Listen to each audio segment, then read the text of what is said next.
KSA Radio, where you are family. Coming up in MyTransJourney, Rochelle Dreyer is speaking to us. Rochelle is a transgender woman who shares the story of her journey through being diagnosed with gender dysphoria, 2 failed marriages, and attempted suicide. Rochelle's greatest joy came when she woke up for the first time as a woman at 38 and realized that this is who she was actually meant to be. Rochelle, how did your journey start? Well, my first questioning happened when I was around 4 or 5. We were on a holiday with friends and we went shopping, and all of the girls got Alice bands. And when I chose one for myself, I was told that I could not have it because I'm not a girl. And this threw me back a little bit because I didn't really see the difference between other girls and me. I was very confused. Also, going to the bathroom, I just followed with the other girls. And I was reprimanded for this quite heavily. After that, I kind of made a mental note of, what I should be doing and where I should be going. Playing dress up was fun for me, but again, I was reprimanded because boys are not supposed to be doing that. And slowly I began to realize that something wasn't quite right. I was a boy, but I did like some things that girls did. And this was evident through my youth. And I slowly figured out what I was allowed to do and what was a taboo. Going on to that, school was another big learning curve for me. Sometimes I let it slip and I ended up in the girls' line for assembly or other activities, which I was reprimanded. And I had to constantly think and remind myself that I'm a boy. I need to go to the boys' side and do the boys' things, and it was just a nightmare. I didn't have many friends in the lower grades as I wasn't really into like soccer and rugby and cricket and that. And I didn't have many girlfriends either because the girls were like boys, yuck, gross, keep away. And that sort of left me in the middle of everything, questioning why I felt like this. And that was the start of my depression. And I developed quite a bad stutter after that. From the depression? Yeah, it was all caused by the depression, which I only found out later on in life. Let's move on to high school. Oh my goodness. High school was torture. Peer pressure, puberty. Puberty was something else. How did you Um, handle that? well, my body was going through changes, and it was like this feeling that something's happening to you. It just did not feel right. It felt alien, and it just made depression even worse. And then I started to become attracted to females. And this was a bad space for me because by that time I learned how to fit in with the boys up to a certain level, and how to act around girls, macho, show off your arms and, do sports, the normal thing. And inside I was hurting so badly because I knew something was wrong. Something was fundamentally wrong. And I just did not know what it was. I couldn't wrap my head around it. So to fight it off, I put all my efforts into my studies and sports. And I even went as far to do something very manly like motocross. Yeah, and Wow. that was my horrible high school years. Then at what And point, then you're going through high school, and at what point in time did you actually realize, wait a minute, I'm different.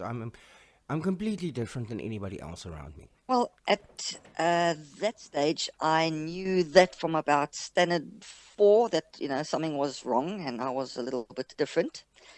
But it became very evident in about standard 6. I knew that I'm not like everyone else and something is wrong. How did you accept it? Well, That will come at a later stage. After school, okay? After studying, I got a job in the manufacturing industry because that is what all men do, you know? So I put all my efforts and time into proving that I was good enough at my job. And the next thing in life, obviously, for a man is, meet a girl, get married, have a child, the normal thing. And 2 years after my son was born, the depression really hit me badly. And I went into a bit of overdrive and I started to lose my grip on life. And I went to go see a psychologist, and we went back and forth for about 8 months, and they gave me an official diagnosis. I was suffering from a condition called gender dysphoria, which at that stage I did not know even what that was. So that threw me completely off. So I did a bit of research and, find out what it actually means. And I basically told my psychologist that there is no ways, that is not me. I'm sorry, but, we looking at this whole thing completely wrong. So I didn't tell my wife because she would not have accepted it. So I struggled for about another 6 months after that with the depression, and I just couldn't bear to live feeling like this, so I tried to end my life. Wow. That was a bad thing for me to do, but in the circumstances, I just did not have the will in me anymore. I was just completely numb and broken. So obviously that was unsuccessful. So I went back to therapy with my wife at that time, and then the whole story came out. And she freaked, and within a week, I had a divorce summons, and my wife and my child was gone. And Yeah, I was refused visitation rights for nearly a year, and that just totally messed me up. I can imagine. And I followed with my psychologist, and he said to me that I needed to start exploring this side of me, and see if it helps with the anxiety and panic attacks, which it did. But afterwards, I was riddled with guilt, and I felt ashamed. I mean, I'm a man. Why am I doing this? And I basically, one of the tasks was to present myself as a female when I'm not at work, in the privacy of my own home, to see how I feel about it. So that freaked me out, and I ended up throwing everything out and deciding that I'm not going to do this anymore. I'm a man. I've got to live a normal life, a normal life in society. So I threw everything out and I carried on.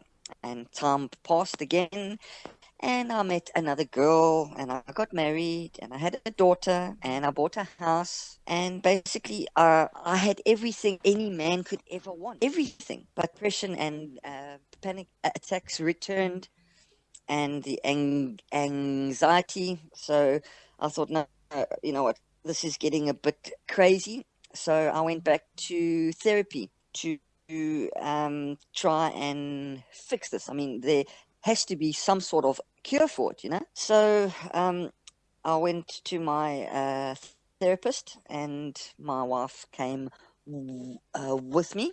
This is now the second wife, the new wife. Yeah. And basically, the beans were spilt there, and the therapist told my wife that I had to transition to be able to function normally in society, and to be who I am. And my wife turned and said, "No, she's not accepting any of this. Sorry," and she walked out.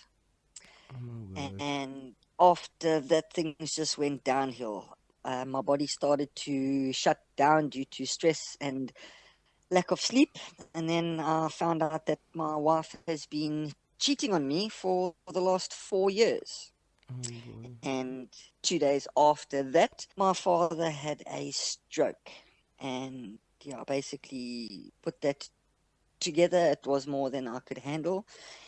And that was the shove for my second suicide attempt. Wow. Um, Fortunately, I survived that. And when I got out of hospital, I had no wife, I had no child, I had no house, I had nothing. I was literally thrown into the street with one suitcase and my car. That is it. I I stayed on the street for 2 days, sleeping in my a car at the police station because that was the uh, safest option. And I managed to find a place to stay and built myself up from there. Um, yeah, that was basically the point in my life where I realized I could no longer live like this, and I wanted to die. I just could not live like this anymore, any longer. So I had to attend mandatory therapy sessions due to my suicide attempt, which was very difficult. And basically, the mandate was that I had to accept that I was transgender and move on with my life. Although I questioned it every day, I went through all the evaluations yet again. Um, and then after that, I was prescribed hormone replacement therapy for a 3 month trial to see how it would interact with me and how I would feel. Not much happened after the first 2 months, but on 2.5 months, more or less. Yeah, I woke up one morning and I just felt okay, and I was able to breathe normally. I saw life around me, colors. I could hear the birds singing. I was seeing things that I don't normally notice. And yeah, I just felt like whatever was happening was doing something right. And I can't really describe to you the sense of peace and euphoria I was beginning to actually feel. It's like I was in a dream and I was only waking up now. And coming back to your question, it was only at this point that I realized that, you know what, I am a transgender female, and transitioning was the cure to my depression, my anxiety, my panic attacks. After that, my stuttering began to lessen, and now it's almost not that noticeable anymore. So at 37 years of age, after living a life that didn't feel right, I started to transition medically and socially. Wow. And yeah, that's about at the point. What were the most difficult things you've had to deal with on your journey so far? And how did this hurt or help you? Oof, to single out the most difficult thing would be impossible because each obstacle has its own ups and downs, and it's a bit different from each other. In my opinion, my entire life has been difficult up to this point, and I can't tell you if it will get better or not. That depends on the future. But I can give you a few sort of points Yes, that please. were very difficult for me. Um, the first one was coming to terms with being diagnosed with gender dysphoria. If you don't know what it is or how it works, or you know nothing about transgender or gender non-conforming people, And this is that such a was real condition. People don't realize, but it's actually such a real thing. It is, yes. It is very real. And then the second one is informing your partner that you have this condition. That was very difficult to actually do. Watching them take everything you own and love away from you, watching your kids shunned away like you have some sort of a disease, fighting suicidal thoughts all of the time. a big one is the decision to transition. That's probably one of the biggest one. That has to be incredibly difficult to take that decision. It is. There's just so many things that go through your mind, you know. What's your family going to say? What's your friends going to say? Uh, what is your place of employment going to do? Um, you know, you might lose your job, you might lose your family, you might lose your friends.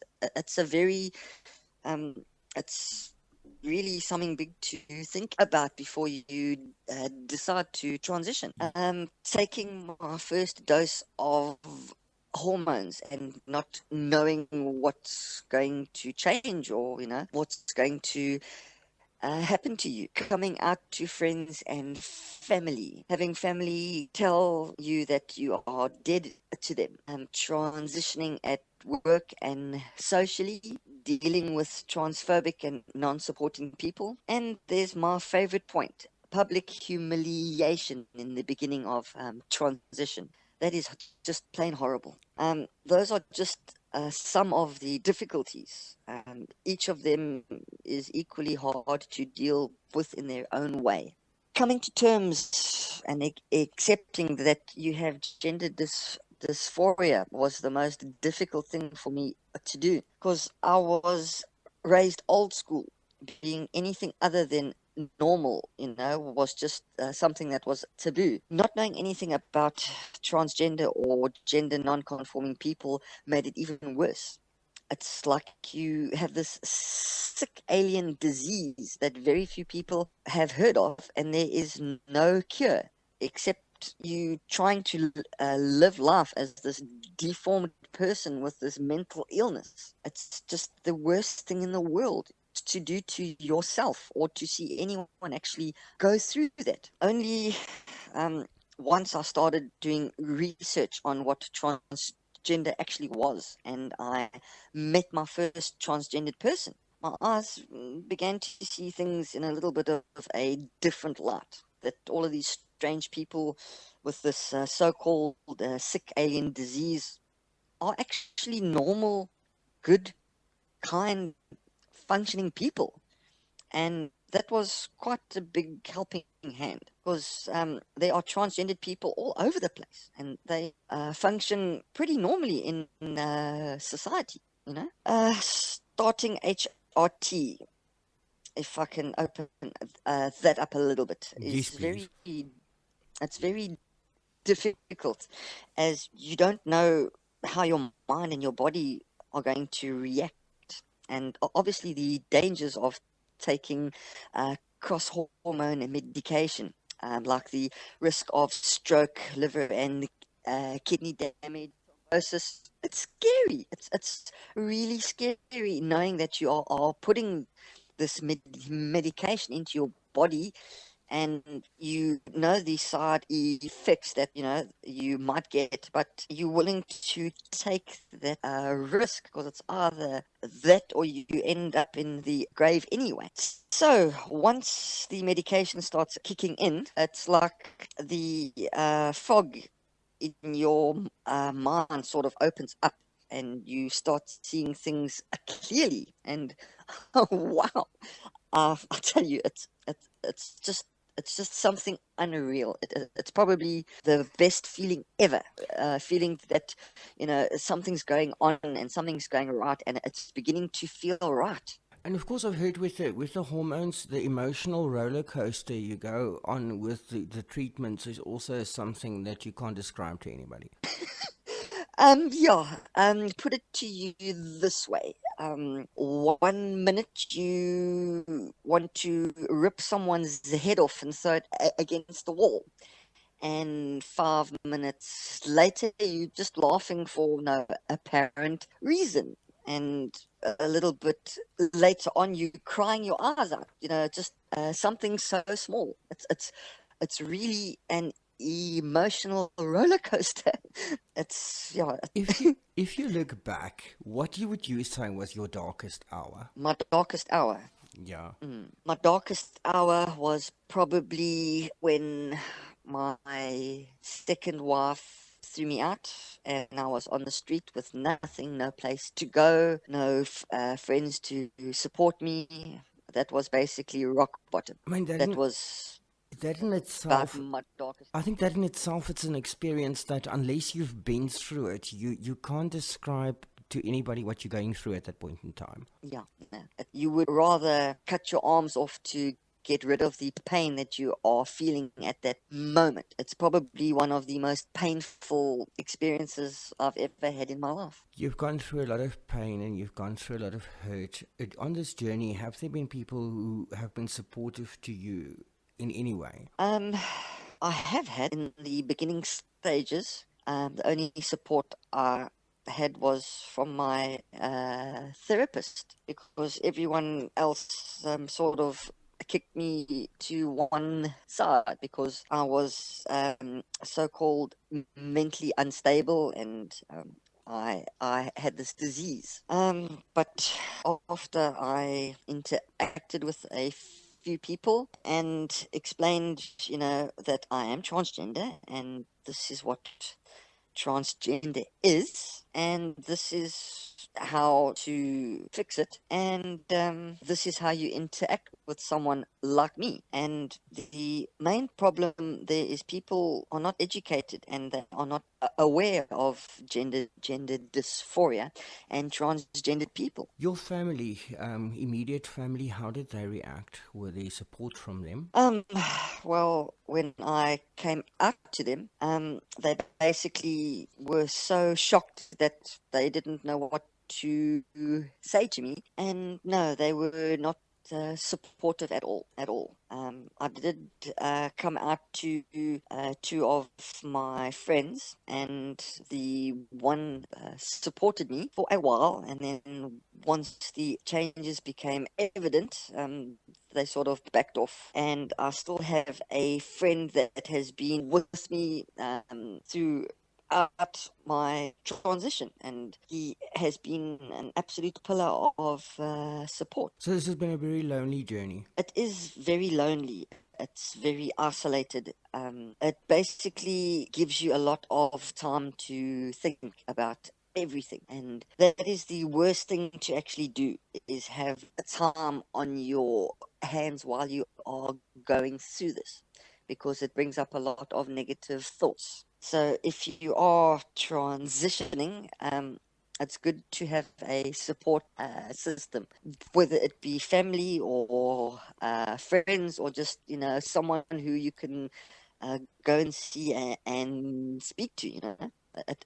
It helps tremendously. Now, the other thing I want to know is work-wise. How did work react and accept when you went through your transition? And this is a very interesting one because I'm in contact with you on WhatsApp. Now, I got this picture the other day of you in a hard hat and with a caption that said, "Is this cookie is as tough as nails," or something like that.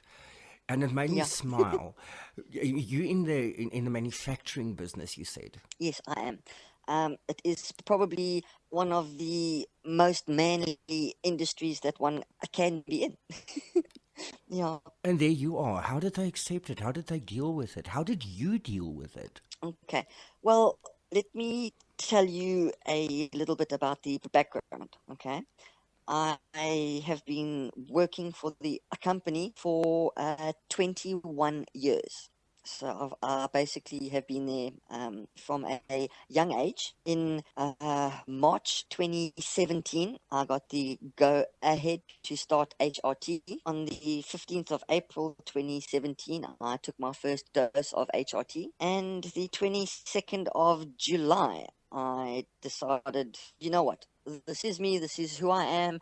It's time the rest of the world saw that. So on the 22nd of July 2017, I went full-time. But before I did that, I went to go see my HR department and my manager, and I said to them, listen, this is what has happened. This is my diagnosis. I have been diagnosed with gender dysphoria. I am fixing it by transitioning. So I am a transgendered female now, and I will be starting work as a female.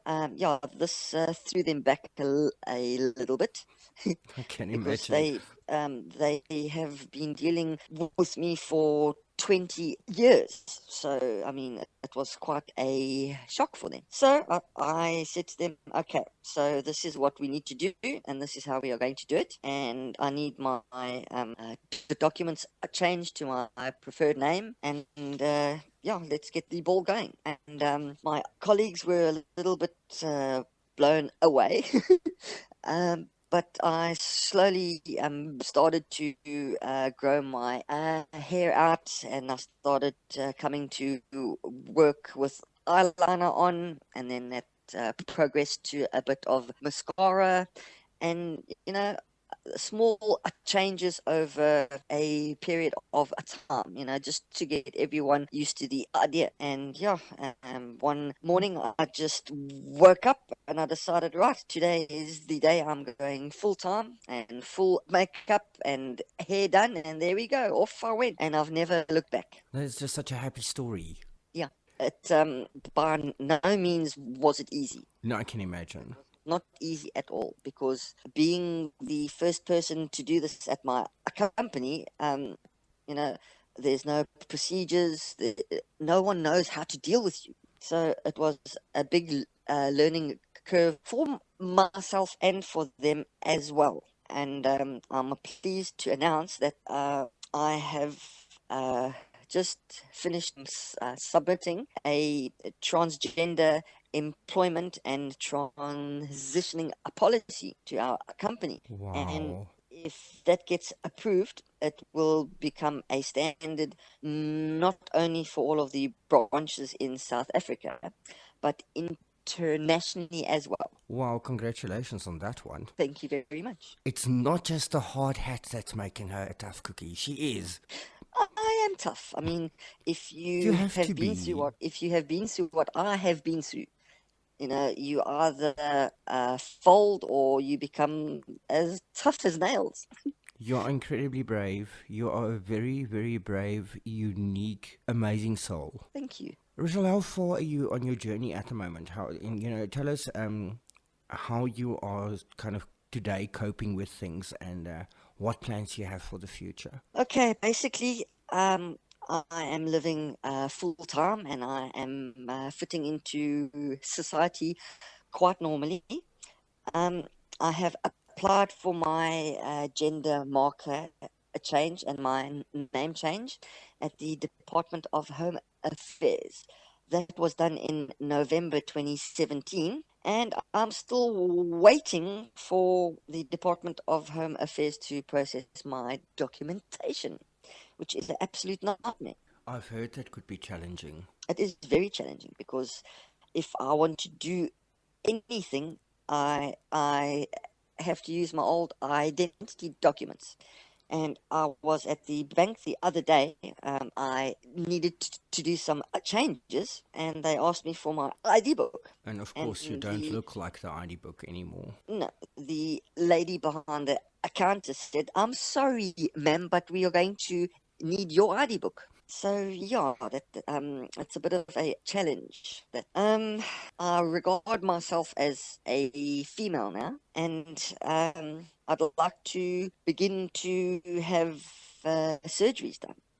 Like breast augmentation, that I'd like to have done in the near future, because HRT can only do so much, and gender reassignment surgery or sexual reassignment surgery or gender confirmation surgery is probably on the list in the near future, because it's a big cause of my dysphoria. Not having the right parts is crippling sometimes. And also, this is a huge decision to take. I mean, it's not an easy decision that you're making here. No, it's not, because once that's done, there's no going back at all. Would you want to go back anyway? At this point, after what I have been through and after the improvement in my life, I know that I should have been born a woman. I know that for a fact. I can guarantee that. I'm 100% sure. So I'm scared of the operation because of the risks behind it and the pain and recovery and the expense of it. But am I scared of losing any body parts? No, because they shouldn't have been there in the first place. That is how I feel. If I ask you what is great about being transgendered, what would you say? Well, there are so many negatives about being trans in the world that we live in. What is great about it? Well, for instance, who gets to live two completely different lives? One as male and then one as female. That is so true, and I was so waiting for you to say that to me. I mean, the difference in everyday life from being male and now being female, it's completely different. You look at things differently, you react differently. It's completely different. And it's exceptional because only 1% of the world's population get to actually experience it. So it's a very unique journey. Not everyone can say that they have actually done that. So yes, that is one big positive. Going through puberty again. Yeah, that was interesting, I must say. It was actually quite very interesting. Dating again, on the opposite side of the fence. Yes, because you Yeah, actually now got to do this. You've been on both sides of the fence dating in both genders, actually. yes. It was probably after about the 6 month mark on HRT where I began to experience a definite, solid shift in attraction, and that scared the hell out of me, I can as imagine. you can imagine. All of a sudden, you sitting speaking to this man, and you kind of get this manly smell, and you start looking at his arms, and you look into his eyes, and your heart starts beating fast, and your stomach starts to turn, and your legs feel like wet spaghetti, and there's nothing you can do about it. It's quite a shock. Yeah, so that is an experience on its own. Let's just say that. And then there's the clothes. Oh my good, wow. Man, you are missing out big time. You The think? the colors, the patterns, the I must be. cuts, the dresses, the skirts, the makeup, growing your hair, hairstyling, jewelry, shoes. Don't forget the shoes. So you've got a Although thing for shoes. heels, yes, I do. Yeah, I do. How many Um, pairs do you, I just have to off this. How many pairs of shoes do you have? to be honest, I have got 6 pairs. Okay, that's not too bad. I've seen worse. Oh, don't worry, my collection is growing rapidly every month. I need to add. Please do. High heels are fantastic. They do wonders for the legs and for the butt. But they are torture devices. Absolute torture. They do look very good, and they come with a hefty price tag, but definitely a torture device that should have remained in the medieval times. For any girl out there who wears high heels for longer than 4 hours, I bow down to you. I am not worthy. I'm going. It's difficult. It's very, very difficult. And it's sore. It hurts your feet terribly. I'm going. So for all the guys out there, please, if your woman wears high heels for periods of time, when you get back home, take them off and rub her feet. Trust me, she will appreciate it like you cannot believe. I'm going to make a mental note whenever I come back in the next life to make sure after this advice that I do not wear high heel shoes. Yeah, no. But what it does to your posture and to your body, and I mean every girl has to look good, so I would say it's a worthwhile exercise. What were the best things that's happened to you? best things that have happened to me. I would say that probably being a transgendered person, because it's opened my eyes. It's I've seen both sides of life. Um, I've seen what happens to people. I've seen how society reacts to people, and since I started living an authentic life, I have made true friends. People that are sticking with me because they want to stick with me. You know, yeah, I've been accepted by 90% of people socially and at work as well. I have my two children, which I'm very thankful for, and for once in my life, I'm happy. And I'm you I'm really truly happy. and you are seeing your kids. You've been allowed custody or visitation rights. Yes, it took a while to have that sorted out, but yes, I have got full access to both of my children, which they are my life. And how did they accept They the are my transition? absolute life. My daughter was fine. She sort of got the idea that so-called daddy is looking a little bit different, and she started asking questions. So I just explained to her, um, daddy was not happy living as a man. So daddy's busy taking medication and doing things so I can become a woman, so I can be happy. And she said to me, okay, that's fine. Now let's go put some makeup on. She's absolutely fantastic with it. No problem at all. My son, on the other hand, it's hit him quite hard because he's looking for this father figure, and that's not quite there anymore.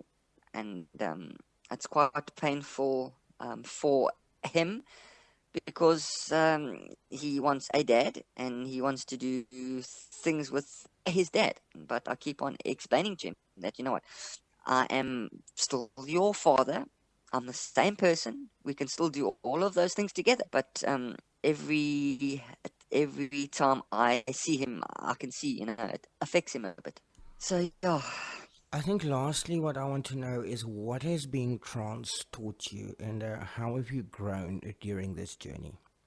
And then obviously advice that you have for other people that's starting a similar journey. that is quite a question. That basically, the best advice that I can give. It's hard. It's very hard because isn't a right way of doing it, and there isn't a wrong way of actually doing it. Everybody's journey is unique and individual. Yes, it is very unique and individual. Basically, all I can say is make sure that you go to your therapy through a therapist. Make sure you get a diagnosis and be honest. Be honest. Spend the time, do the tests, go through everything. Make 100% sure because you don't want to get halfway through this thing and then realize that you've actually made a mistake and you've basically messed things up quite seriously. So I would say go through that first. Make 100% Sure. sure. What has this journey taught you? What is the biggest lesson you're taking away from this journey? Oh, the biggest lesson is people are very strange. They're very different. Not one person is the same. You can come out to someone and you think that they are going to be accepting of it. Meanwhile, they are not. There is a few things like how cruel and nasty people can be. On the other side, it's also taught me how kind and accepting some people can be too. And I would say that being true to yourself and other people around you. And being the person that you are is probably the biggest and most honest thing that I can take out of this journey, knowing that this is the person that you are. And you know what? It's okay. Amazing. Anything else you would like to say? Um, I think we've covered quite a bit just on your transition, you know.